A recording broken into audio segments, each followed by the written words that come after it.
She's one of Copiah County's, Hazelhurst, Mississippi's oldest citizens, Mrs. Madeline Pendleton, born June 19th, 1926. Hey everybody, I'm Steve Collins, and welcome to another Copiah County, Hazelhurst, Mississippi Black History Moment.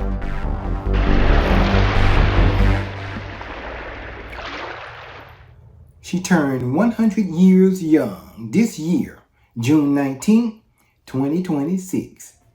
And I had the distinct honor to interview Mrs. Pendleton at her church, Antioch Missionary Baptist Church, this year, and also at her home back in May of 2018. This is her story.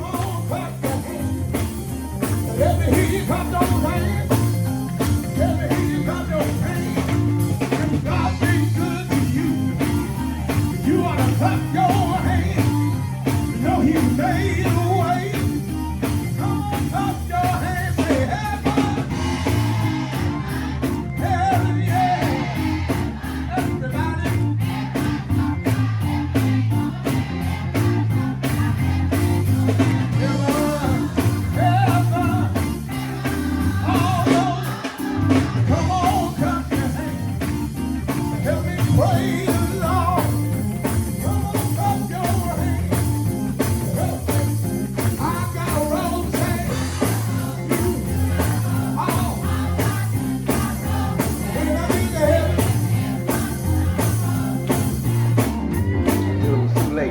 Yes, that's right. See, that's what I always, coming up with my child, in my childhood, started 8 years old. It was 5 of us, 3 boys and 2 girls.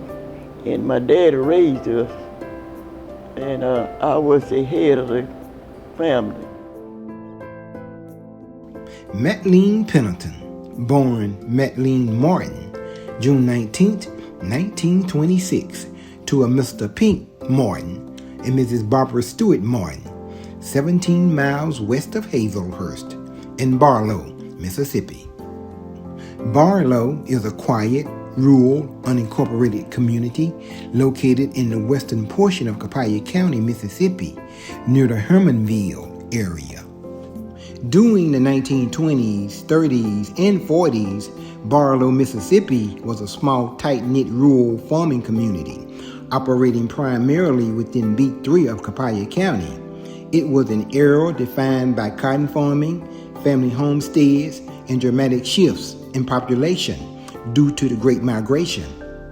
Families relied heavily on self-sufficiency. They grew vast vegetable gardens, raised hogs and cattle, bought corn to nearby mills to be ground into meal. We had 3 stores there, and one of those stores had a post office in it, and it had another store that with some everything in it, Woodrow store, and then had another store called Miss Emma Smith's store. She, and she served gas. Of course, they had gas pump at Woodrow store and Miss Emma Smith's store. Then they served grocery. Then she had a grist mill in that, people would come and have the meal ground up, but go in the meal bag. Then we had a cotton gin down there, and we had houses all up and down the Barlow Road there from 28 to 547. Okay, so where did she go to school? She went to school at the Barlow School, what's the Mount Olive? Okay, Mount Olive Church. That's where the school was back then. it was the church itself. Children in the 1920s and 1930s attended same segregated local schools. White children eventually transitioned to consolidated school district via busing, while local church buildings often doubled as schoolhouses for African American children. Coming up with my child, in my childhood, started 8 years old. It was 5 of us, 3 boys and 2 girls. And my daddy raised us, and I was the head of the family. And and he had work. Back then they worked. You didn't ask me for all this, but I'm telling you. But back then they worked sun up to sundown. They like it is now, and they didn't want to pay somebody. We ain't got nothing to pay, but they'll give a little milk or meat and stuff and some old clothes. But they wanted to be there when the sun come up, go to work, and then work till the sun go to setting. And I was the head of the house. And my brother, he was a year older than I was. But seeing to the water, going to the well, getting water, and the Lord let stuff grow out on the trees, plentiful, and all side the road, and that's what we eat. Cause he fixed that breakfast that morning, turn over his whole cake, his flour bread, and break it, put a little sugar and water in there, and wake up. When we wake up, we eat that, and then we didn't have nothing else until night till he come and he had come home and see about his cows. He always had cows, hogs. He'd come home and see about them. Then he'd fix us some. We'd be asleep. He'd wake us up and feed us. And so down through the years, we had it hard, but after this we got President Roosevelt in, and he made the way for us, giving commodities and stuff, and the time got better. Black folks was able to live and have jobs and get money and stuff. Okay. Mm-hmm. Okay. And she got to finish the 8th grade because that's as far as they could go. That's where they could go back then. Yeah, I know all about that. Unless you had a relative who lived in town. Mount Olive, the school that Madeline went to, was an overcrowded one-room school, and you could only go as high as the 8th grade. During the 1920s, 30s, 40s, and even 50s, one-room schools or church house schools for blacks only went as high as the 8th grade, or maybe the 10th grade. To further your education, you had to move to another city or state. She didn't have a relative that could board her. Mm-hmm. So after 8th grade, that was it. Mm-hmm. If Madeline had relatives in Hazelhurst who could have taken her in, she likely could have attended the Hazelhurst Negro School, later known as the Parish High School. But for many black families in rural Mississippi, getting to school was often one of the greatest challenges. Reliable transportation was scarce, and long distances made daily travel nearly impossible. As a result, many black children were unable to attend school that might otherwise have changed the course of their lives. And looked like everybody wanted me to raise children. My daddy's sister, she would get sick. She had 6, and I was older than hers. And they would come get, if daddy didn't care, my granddaddy would care. Stay and wait on, take care of her children and wait on her. And that's the way my life. Then I had my own sister and brother there. I was the oldest girl, and my brother was a year and a half older than I was, but the rest of them was under me. My baby brother, all he could do was to crawl on his stomach, put himself along, and suck his finger, and eat whatever you put in his mouth. Mm-hmm. And then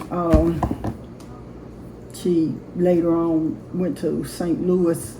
She found a relative of hers, ironically, at the prayer house. Got introduced to him, and then she ended up going to St. Louis and living there for a while, and then she came back to Mississippi, where she went to the Delta and worked and picked cotton and stuff like that. And in 1945, while in the Mississippi Delta picking cotton, 19-year-old Madeline Martin met and married the man of her dreams, 22-year-old Leroy Pendleton.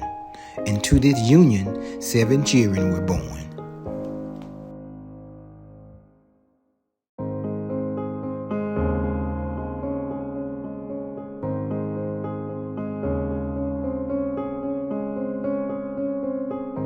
And I had a bunch of children of my own, 7 of my own. And then other people's children, B.I., Leroy's brother, they had 7 over there. They was over across the fence over here and down that butt, Toots and them, all of them. They was here, Francis and them children.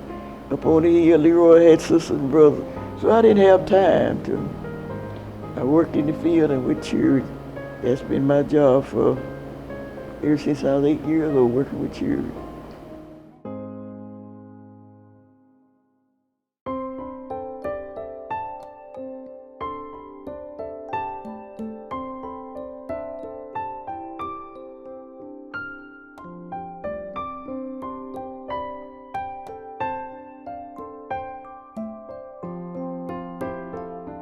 The people was going for them to go. You know, you couldn't go on in certain places. You couldn't go in the white cafes.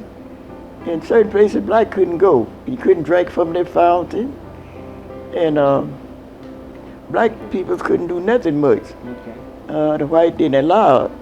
And so when Charles Everett and Johnny Chase and more of the leaders, the preachers and the leaders got together, a man named Rudy Shield come through and got this march started. And at that time, we had people like Jesse Jackson, Stokely Carmichael, H. Ralph Brown, Charles Evers. Because at that time, you couldn't vote for nobody. If you were black, if you were white, you were right. You black, you get back. You brown, you stick around. But you could get registered, be sent to Vietnam, and get shot at like a dog. But when you got back here, you couldn't vote for nobody. So you really die, sacrifice yourself for somebody else's country. Because it wasn't your country if you can't vote. And when they wouldn't give us what we wanted a black policeman, we wanted them to be able to arrest anybody, black or white. But they didn't want us to have, they didn't want us to, no, you can't arrest no white. You can arrest a black, and if you get a white, you just hold him there till a white policeman comes. It's nope, want the same right as any of the police got. So they didn't want to do it, so we called a boycott. A boycott of Hazelhurst Business District lasted more than 4.5 months, from May 6, 1967 until September 26 of 1967. The protest was organized to challenge racial discrimination and economic injustice, marking a significant chapter in the city's civil rights movement. And they all got together and started a march through here, and that's when the black folks went to living better and had better opportunities. They couldn't go in no banks and nothing talking about working. Only thing we could do was scrub floors, or cook, or wash, and go to the field. But when they come through, then they put the young folks in the offices and in the banks and stores, and they begin to come on from there to where they is now. My job is to make sure we found people that we could use to guard us, to guard the places. And some of my job was to go around to all the churches and get up under them. Leroy Pendleton and I go get up under the churches, go and check for bombs. In the 1960s, the fight for voting rights in Hazelhurst, Mississippi demanded extraordinary courage. Before voter registration meetings could begin, Leroy Pendleton and other civil rights workers would inspect beneath black churches, searching for bombs that may have been planted by those determined to stop the movement through fear and violence. These churches were more than places of worship. They were centers of hope, organization, and resistance. The simple act of gathering to register to vote often meant risking one's life in the pursuit of freedom and equality. Robert Stewart and Leroy F.L. and different ones that had to watch, they were the church house, and they watched the large place, because they were setting places afire and destroying them.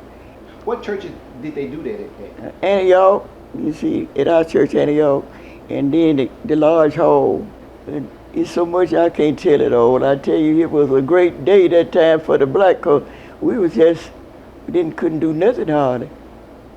Didn't have no, when they go to town for something, they'd hand you just food out the window, not come in and sit down and eat where they were.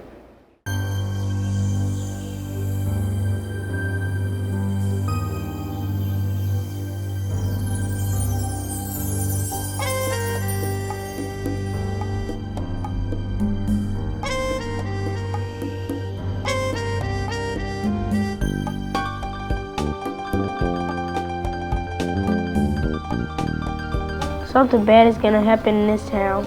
I remember, but I didn't ever see him. I heard him talking about it, but I didn't ever see him. And what they were saying, he was when they birthday telling them things. August the 10th. Children at the church, over at the school, they would abuse it and chuck it and throwing it. But didn't many of them, as I talked to the boy. Y'all laughing but y'all gonna soon. See, I want to talk to Y'all you, ask some laughing at, questions. but y'all gonna soon. And analyze, see what he was saying, trying to tell him. See, God sent for folks to tell us something, but if we ain't listening, we'll miss it. And so I always listen to see when anybody's talking, I analyze it. See which way they're going and what do they mean.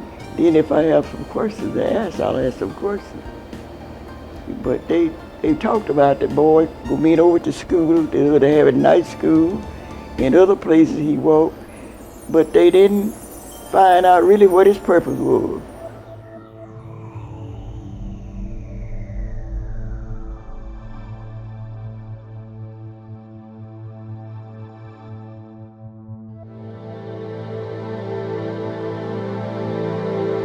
Well, I remember that one because Leroy got up and went to pick up Miss Clapper and Callahan to go to the box factory. And he said, y'all better get up. There's something happening out here. And the children got up and got ready and they went out to the road. And then they looked out and they see all the houses and things blowed up their graves. And they come back to the house. And he come back and he said that that's all the fur they could get. He got up there and run up in the walls where it blew down. But that was when, what is the man name? Him and his wife both on the hill. John Bridges' folk. I don't remember his name. Go ahead. I remember, but I can't think of it right now. But anyway, John Bridges, you know who I'm talking about. His folks up there. And it kept blowing the house over across the road down and that where where them other people was living. But anyway, we got up and went out there and looked. We could see the damage, but the Lord passed over down here. It didn't happen, in this, because I've been there. We have a house right up there. We've been inside of this yard for 60-some years. So later on in life, when she married Dad, now after where we were in high school, but she learned of a program at Utica where adults could go back and get a GED. The General Educational Development, or GED, is a series of standardized tests covering mathematical reasoning, reasoning through language arts, science, and social studies. Successfully passing these exams certifies that a person has obtained academic knowledge equivalent to that of a traditional U.S. high school graduate. And so she went to, she was like 50 years old, I want to say. But she ended up going to Utica with some other people from Hazelhurst and got her GED. Sure did.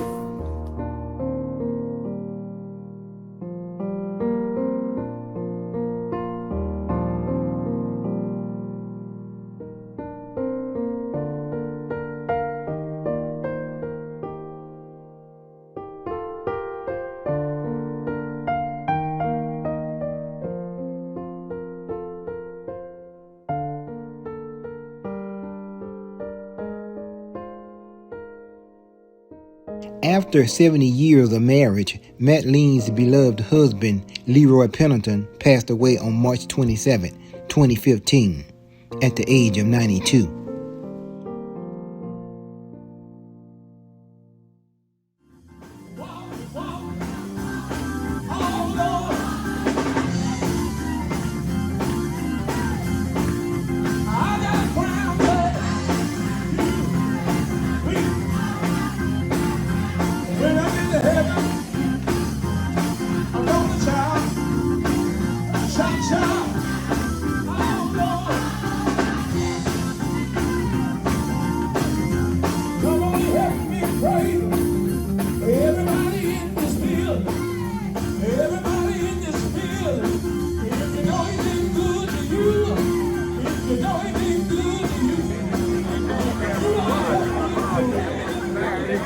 We came together from Mount Olive, me, you, and Miss Mamie.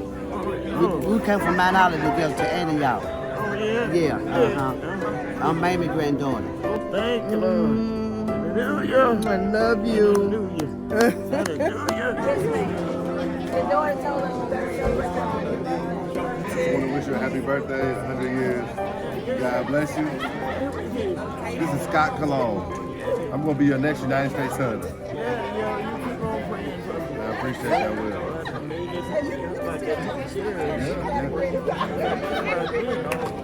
Yep, working for Jesus. Listen, I'm gonna pray you make 100 more.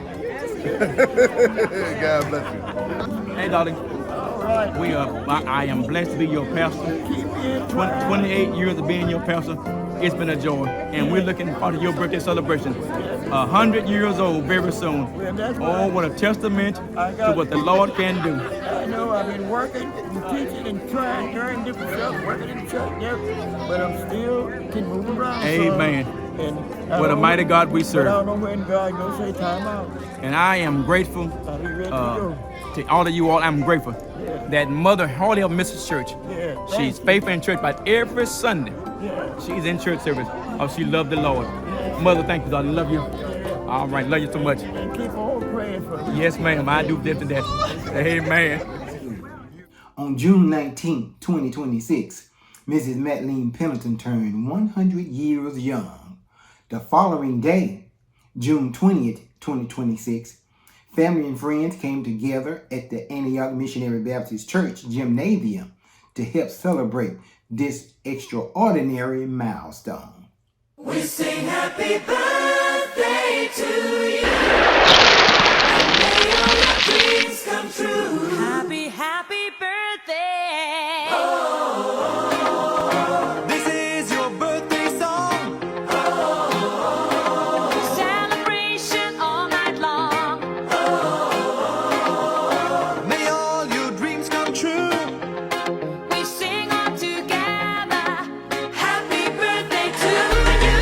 Happy birthday celebration. Party night, could feel the vibration. Lights are bright, we're feeling alright. We're dancing till the morning light. Happy birthday celebration. Everybody get the temptation. Once again, this is your night. And everyone feels right. Happy birthday to you. And may all your dreams come true. It was a joyful occasion filled with love, laughter, music, and gratitude as they honored a woman whose life has spanned an entire century.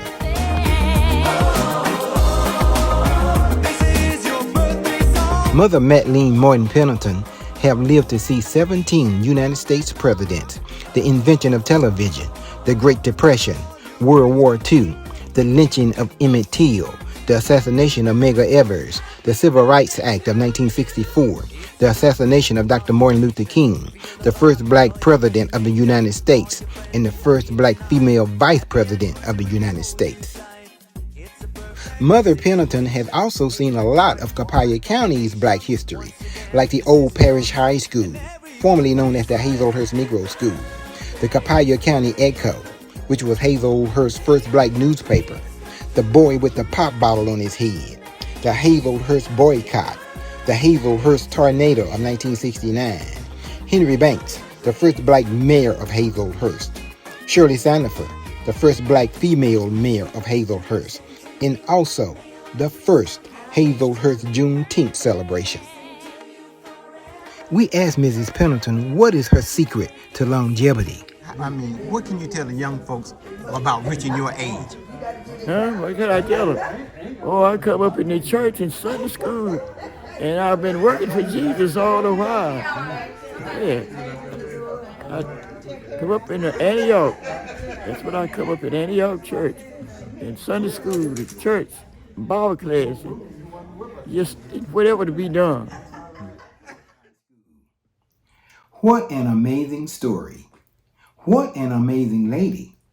Mrs. Madeline Pendleton. Happy 100th birthday to you. I'm Steve Collins, and thank you for watching another Copiah County, Hazelhurst, Mississippi Black History Month.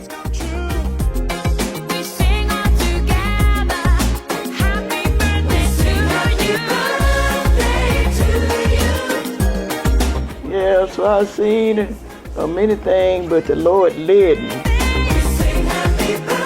So do you remember who was the first pastor of Antioch? Who was the first pastor of Antioch that you can remember? I can't remember.